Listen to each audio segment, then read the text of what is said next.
very good day to you all. And perhaps I should begin by offering you all my deepest apologies for not being there in person. Various health issues have prevented my attendance today, but shall we say I'm there in spirit.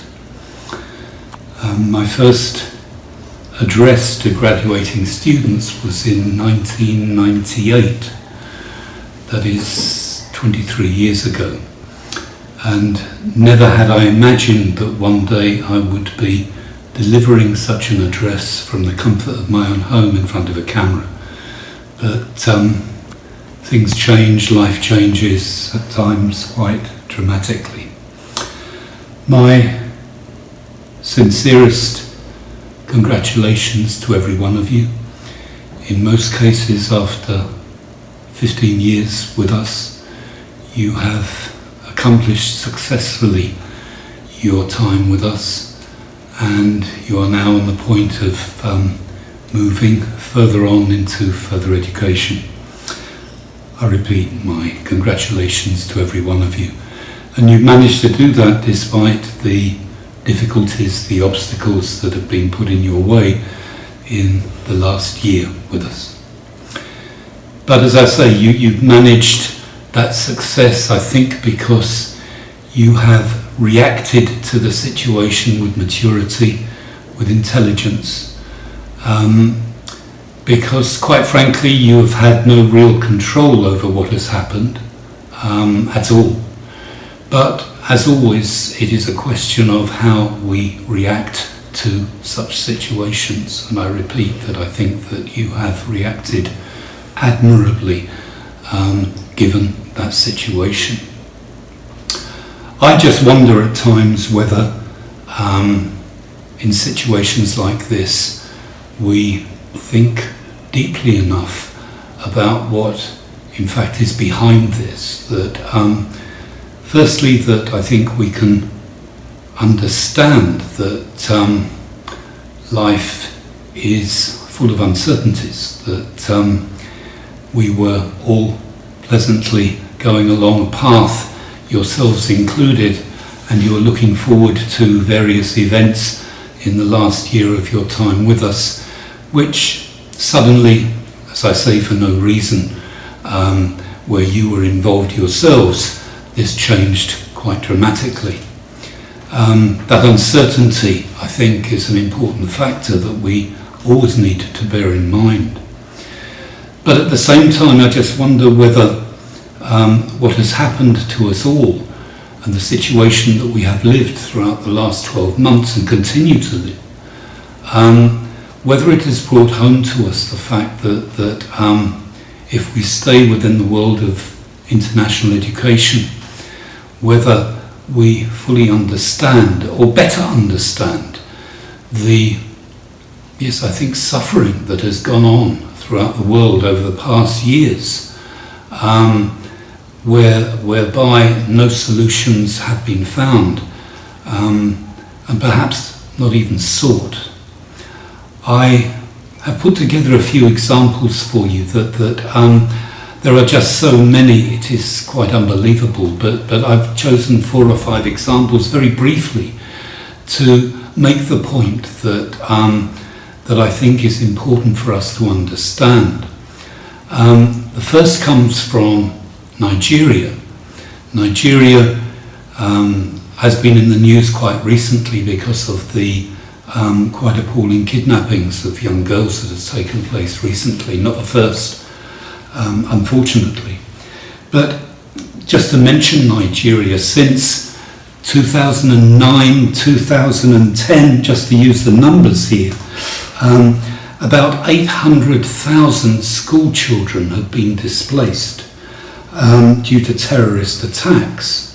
1,000 schools destroyed, the majority of teachers there out of work because of terrorism, and on many occasions urban terrorism. In the Ukraine, 300 schools destroyed over the last few years. Those children have not been found other schools to attend. In Bangladesh, 1,000 schools almost every year are destroyed because of climatic disasters, flooding, etc. 1,000 schools every year. And in the capital of Sudan, Khartoum, a country I know quite well, I used to live and work there, again, terrorism, urban conflict, political, economic disasters there have meant that many school children have not been able to continue with their studies.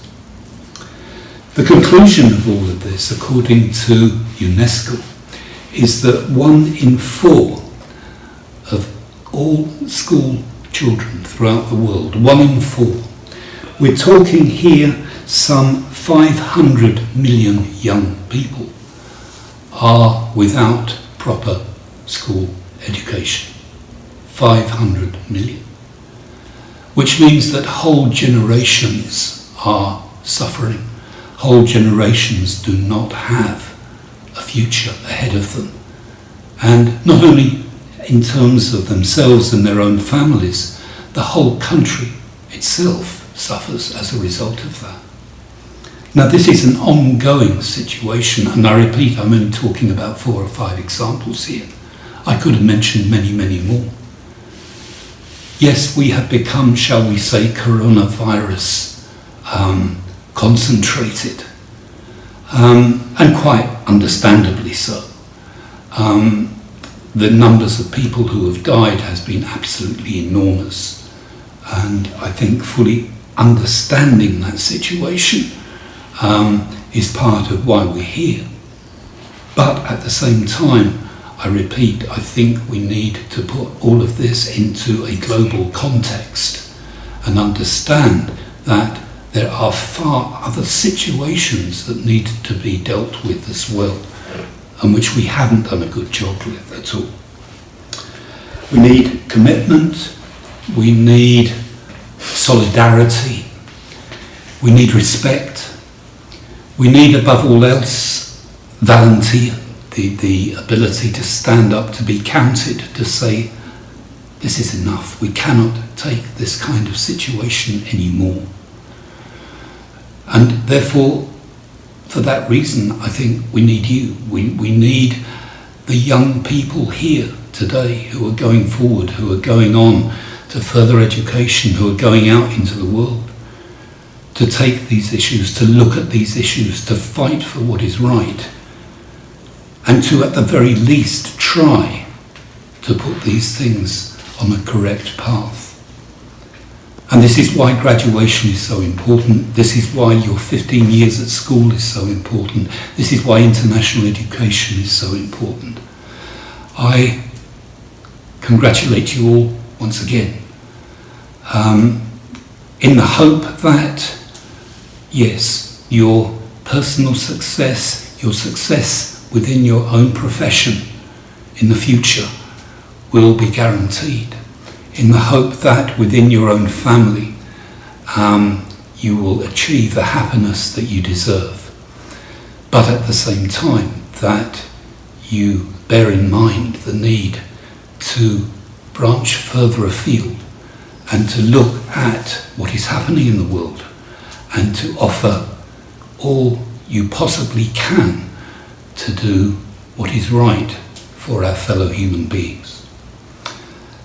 I can only thank you for forming part of Colegio Americano throughout the last years, and I very much hope that you will take fond memories of us with you when you go, as we will surely remain here and retain fond memories of you as well. Thank you very much.